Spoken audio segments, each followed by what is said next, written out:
Agora nós vamos entrar na discussão do Estatuto do Idoso. Eu só vou passar por alguns pontos que às vezes gera dúvida no candidato na hora da prova. Espero que todos tenham lido o Estatuto do Idoso, porque estava lá no conteúdo programático, então leitura obrigatória. Pessoal, Estatuto do Idoso, certeza absoluta que vai cair também, viu? Tenho certeza. Ó, minha bolinha de cristal está aqui, vai cair Estatuto do Idoso.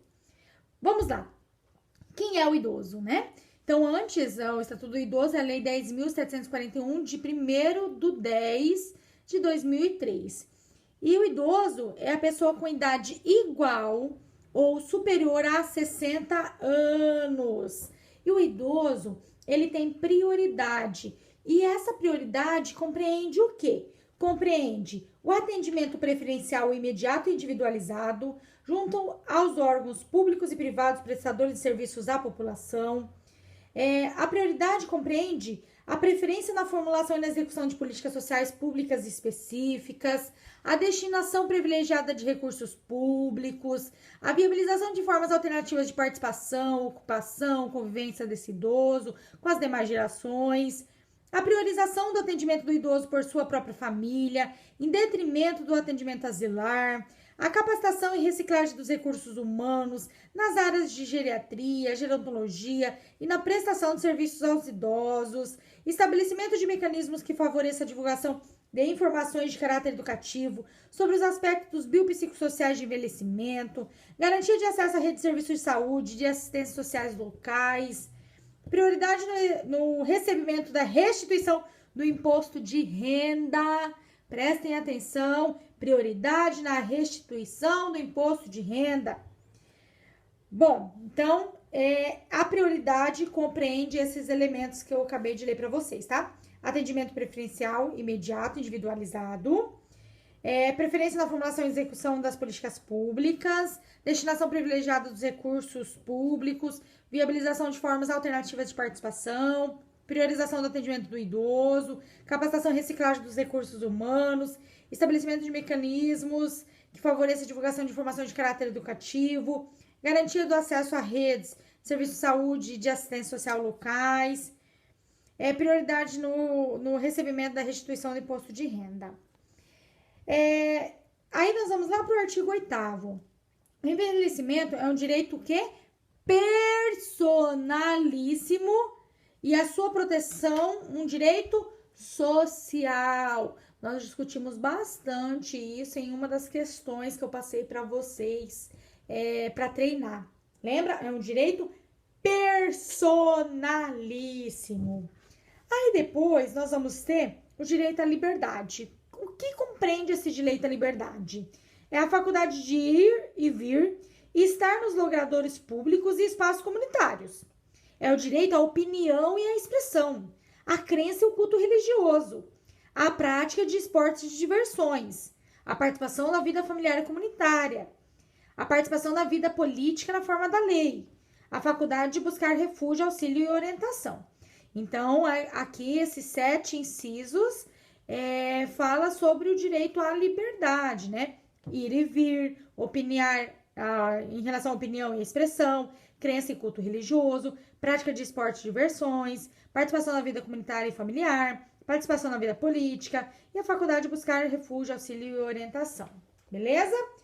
Bom, pessoal, em relação à questão dos alimentos, lá no artigo 11, fala que os alimentos serão prestados ao idoso na forma da lei civil. Então, os alimentos serão prestados ao idoso na forma da lei civil.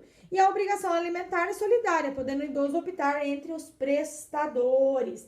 Lembrem-se sempre que a obrigação de prestar a questão do alimento aos idosos é de forma solidária. Vamos lá para o direito à saúde.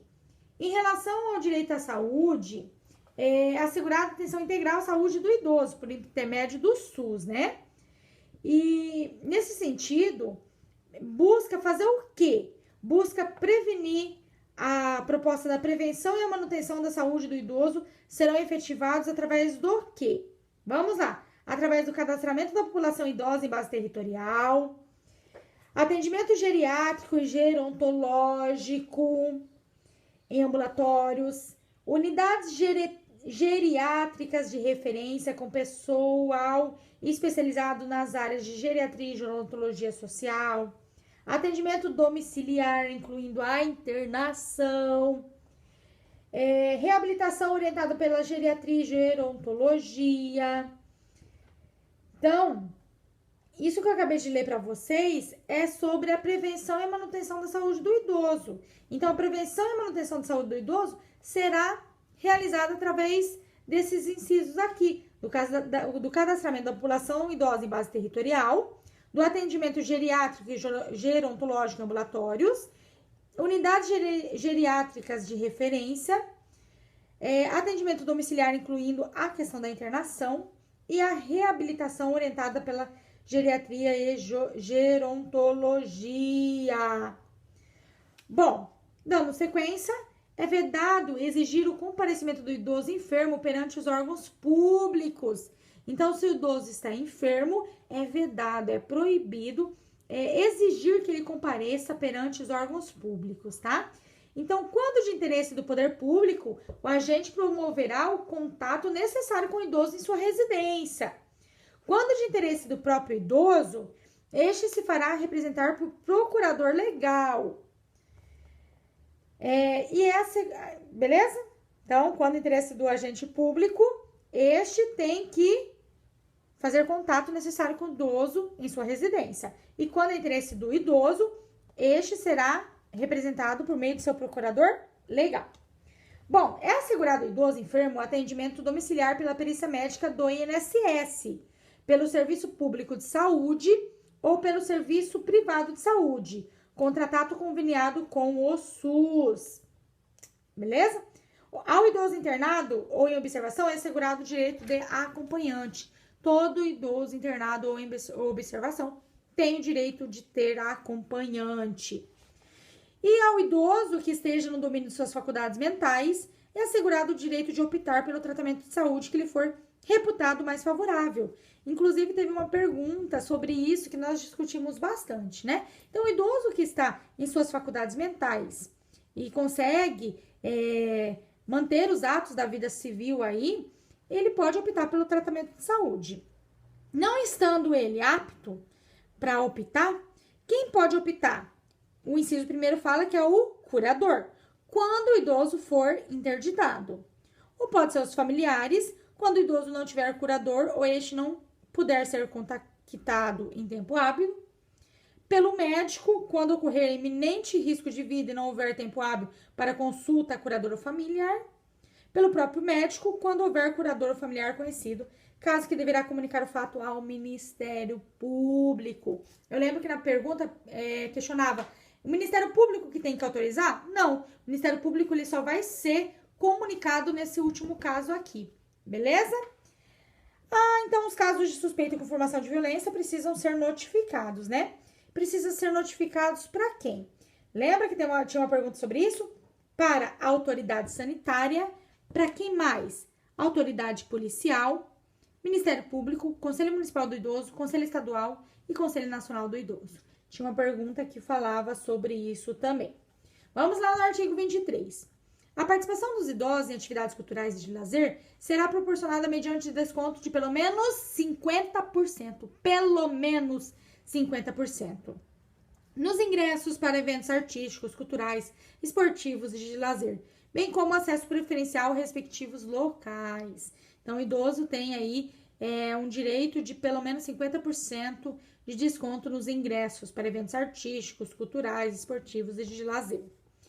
E lá no artigo 24 vai falar que os meios de comunicação manterão espaços e horários especiais voltados aos idosos, com finalidade informativa, educativa, artística e cultural e ao público sobre o processo de envelhecimento. E ao poder público, apoiará a criação da universidade aberta para as pessoas idosas, incentivará a publicação de livros e periódicos. Bom, pessoal, eu estou aqui, como é bem rapidinho essa revisão, pontuando para vocês o que é mais primordial. Não vou ficar explicando, né? Perpassando realmente aquilo que é importante, tá bom? Então, se a gente ficar explicando aqui, vai demorar muito e nós não estamos fazendo aula, nós estamos fazendo apenas um processo de revisão. Vamos lá para o artigo 28, que é importante também. poder público, ele criará e estimulará programas do quê? De profissionalização especializado para os idosos, aproveitando o processo da sua potencialidade e tudo mais. O poder público também vai estimular o quê? Preparação dos trabalhadores para a aposentadoria com antecedência mínima de 1 ano. Antecedência mínima de 1 ano. Por meio do estímulo a novos projetos sociais. E estímulo às empresas privadas para a admissão de idosos ao trabalho. Beleza? Então, o poder público estará sempre estimulando essas questões. O Dia Mundial do Trabalho, que é 1º de maio, é a data base dos aposentados e pensionistas. Pode ser que caia lá na prova. Quando que é a data base para os aposentados e pensionistas? É o Dia Mundial do Trabalho, dia 1º de maio. Não sei porque eu acho que vai cair isso na prova também. Artigo 34. Aos idosos a partir de 65 anos, que não possuem meios para prover sua subsistência, nem tê-la provida pela sua família, é garantido o quê? O BPC, benefício de prestação continuada. Artigo 35. Todas as entidades de longa permanência ou casa-lar são obrigadas a firmar contratos de prestação de serviço com a pessoa idosa. Aí, no caso de entidades filantrópicas ou casa-lar, é facultada a cobrança de participação do idoso no custeio. Porém, essa participação nunca poderá ser maior do que 70%. O idoso, ele pode contribuir com essa entidade, com essa instituição, mas nunca pode ser mais do que 70% de qualquer benefício previdenciário ou de assistência social que o idoso recebe. Vamos lá. Se a pessoa idosa for incapaz, caberá seu representante legal firmar o contrato, tá bom? Aí agora vamos correr um pouquinho para o artigo 38. Nos programas habitacionais públicos ou subsidiados com recursos públicos, o idoso goza de prioridade na aquisição do imóvel para moradia própria. Então, quando tiver situações, programas habitacionais públicos ou subsidiados com recursos públicos, o idoso tem prioridade. Assim, precisa ser reservado pelo menos 3% das unidades habitacionais. É pelo menos 3%. Pode ser reservado 10, 20, 30%. Pelo menos 3% das unidades habitacionais. O poder público ele também tem que estimular a questão da implantação de equipamentos urbanos comunitários voltados ao idoso, a eliminação de barreiras arquitetônicas e urbanísticas para garantia de acessibilidade ao idoso, critérios de financiamento compatíveis com rendimento de aposentadoria e pensão. Vamos lá para o artigo 39, que vai falar sobre a questão do transporte. Aos maiores de 65 anos, fica assegurada a gratuidade dos transportes coletivos públicos, urbanos e semi-urbanos, exceto nos serviços seletivos especiais, né? Então, aos maiores de 65 anos, fica assegurada a gratuidade do transporte coletivo público, urbanos e semi-urbanos. Para ter acesso à gratuidade, basta que o idoso apresente qualquer documento pessoal que faça prova de sua idade. E nos veículos de transporte coletivo de que trata este artigo, serão reservados 10% dos assentos para os idosos. E tem que ter aquela plaquinha, né, colocado reservado preferencialmente aos idosos. Então, assim, todo o idoso com mais de 65 anos tem direito ao acesso gratuito do transporte público coletivo, tanto urbano quanto semi-urbano. E dentro desse transporte público coletivo, tem que ser reservado 10% dos assentos aos idosos. E nos casos das pessoas compreendidas na faixa etária de 60 e 65 anos, ficará a critério da legislação local essa questão da gratuidade. Aí lá no artigo 40 vai falar do sistema de transporte coletivo interestadual. No caso do transporte coletivo interestadual, eu tenho que ter o quê? A reserva de 2 vagas gratuitas por veículo. Nos casos de idosos com renda igual ou inferior a 2 salários mínimos. Então, no sistema de transporte coletivo interestadual, eu tenho que ter a reserva de 2 vagas gratuitas por carro para o idoso que tem idade igual ou inferior a 2 salários mínimos. Quando eu preencho essas duas vagas, qualquer idoso tem direito a 50% no mínimo de desconto no valor das passagens, tá? Então, vamos lá. No sistema de transporte coletivo interestadual, observar-se-á, nos termos da legislação específica, a reserva de 2 vagas gratuitas por veículo para idosos com renda igual ou inferior a 2 salários mínimos e desconto de 50% no mínimo dos valores da passagem para os idosos que excederem as vagas gratuitas com renda igual ou inferior a 2 salários mínimos. E é assegurado, lá no artigo 41, é assegurado a reserva para os idosos, nos termos da lei local, de 5% das vagas dos estacionamentos. Então, gente, olha, cuidado. Vaga de estacionamento, 5%. Assento dentro do ônibus coletivo, 10% dos assentos. E a questão do programa habitacional, no mínimo, 3%. Vamos lá dar sequência e vamos entrar nas medidas de proteção. Então, as medidas de proteção, elas são aplicadas quando, devido à ação ou omissão da sociedade do Estado, devido à falta, omissão ou abuso da família curador ou entidade de atendimento, ou em razão da sua condição pessoal. Então, as medidas de proteção, elas são aplicadas por conta dessas questões aí, tá? Então, verificada qualquer hipótese dessas questões, o Ministério Público ou Poder Judiciário, a requerimento daquele, poderá determinar, dentre outras, seguintes medidas. Quais são as medidas de proteção? Encaminhamento à família ou curador mediante termo de responsabilidade, orientação, apoio e acompanhamento temporários, requisição para tratamento de sua saúde em regime ambulatorial, hospitalar ou domiciliar, inclusão em programa oficial comunitário de auxílio, orientação e tratamento ao usuário dependente de drogas lícitas ou ilícitas, ao próprio idoso ou à pessoa de sua convivência que lhe cause perturbação, abrigo em entidade e abrigo temporário. Então, essas são medidas de proteção solicitadas pelo Ministério Público ou pelo próprio Judiciário. Beleza? Em relação à política de atendimento do idoso, nós temos aqui linhas de atendimento em relação à política de atendimento. Então, lá no artigo 47 vai falar assim, são linhas de ação da política de atendimento. Primeiro, políticas sociais básicas. Segundo, políticas e programas de assistência social em caráter supletivo para aqueles que necessitarem. Terceiro, serviços especiais de prevenção e atendimento às vítimas de negligência, maus tratos, exploração, abuso, crueldade e opressão. Quarto, serviço de identificação e localização de parentes ou responsáveis por idosos abandonados em hospitais e instituições de longa permanência. 5, proteção jurídico-social por entidades de defesa dos direitos dos idosos. Sexto, mobilização da opinião pública no sentido de participação nos diversos segmentos. Beleza? Então, esses 6 que eu acabei de ler para vocês fazem parte das linhas de ação da política de atendimento.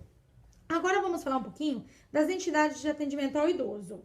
Então, as entidades governamentais e não governamentais de assistência ao idoso ficam sujeitas à inscrição de seus programas junto aos órgãos competentes. Quais são os órgãos competentes? Vigilância Sanitária, Conselho Municipal da Pessoa Idosa e, em sua falta, se no município não tem o Conselho Municipal da Pessoa Idosa, tem que se inscrever no Conselho Estadual ou Conselho Nacional, especificando o regime de atendimento e observando os seguintes requisitos, né? Então, essas instituições precisam observar os seguintes requisitos.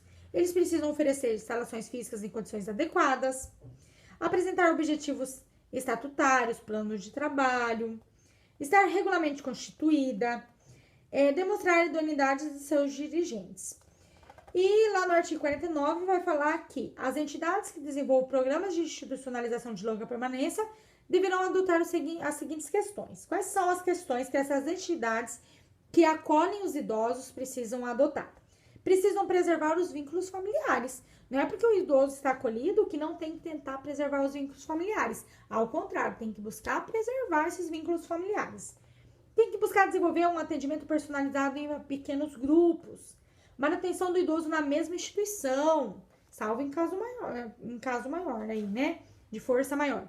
Participação do idoso nas atividades comunitárias de caráter interno e externo. O idoso não está preso, ele está acolhido e precisa ter a sua convivência comunitária garantida. Observância dos direitos e garantia dos idosos e preservação da identidade do idoso e o oferecimento de ambiente, respeito e dignidade, beleza? Em relação às entidades de atendimento, elas são obrigadas a fazer o quê?